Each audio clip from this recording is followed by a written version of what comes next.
노자 61장 우화 강물 아래의 마을 이야기. 옛날 높은 산에서부터 여러 갈래의 강물이 흘러내려 하나의 큰 강을 이루는 곳이 있었습니다. 강 하류에는 넓은 들판과 사람들이 모여 사는 큰 마을이 있었지요. 이 마을은 땅도 넓고 곡식도 풍족했기에 언제나 번성했습니다. 반면 강 상류 곳곳에는 작은 마을들이 있었습니다. 그들은 땅이 척박하고 농사도 넉넉지 않아 종종 큰 마을을 부러워했습니다. 어느 날 큰 마을의 젊은 지도자가 말했습니다. 우리는 땅도 넓고 사람도 많다. 저 작은 마을들이 우리에게 와서 섬기도록 해야 한다.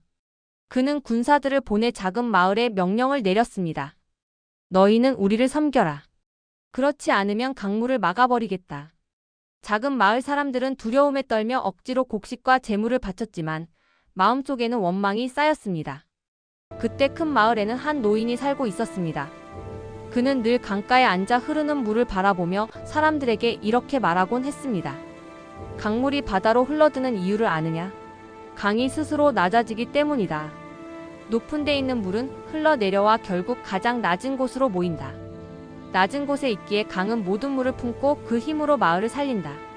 이 말을 들은 젊은 지도자는 처음에는 비웃었지만 해마다 흉년이 들어도 작은 마을들이 더는 협력하지 않자 점점 깨닫기 시작했습니다.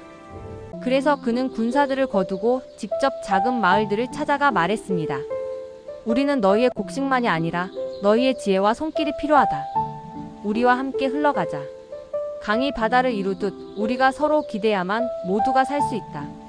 그가 고개를 숙이며 부탁하자 작은 마을 사람들의 얼굴이 밝아졌습니다. 당신이 우리를 존중한다면 우리는 기꺼이 함께하겠습니다. 그날 이후 큰 마을과 작은 마을은 서로 돕고 나누며 하나의 강처럼 흘러갔습니다. 큰 마을은 스스로 낮춤으로써 더 넓은 힘을 얻었고 작은 마을은 의지함으로써 더 큰 안정을 얻었습니다. 요즘 노자, 우화 너머의 노자 도덕경 제61장 강물의 가장 낮은 곳에 바다가 있듯이 큰 나라는 강이 하류와 같아서 세상의 모든 흐름이 만나는 곳인 다음에 또한 천하가 사모하는 암컷이기도 한편이다. 암컷은 항상 고요함으로 수컷을 이기고 고요함으로 항상 아래에 있다.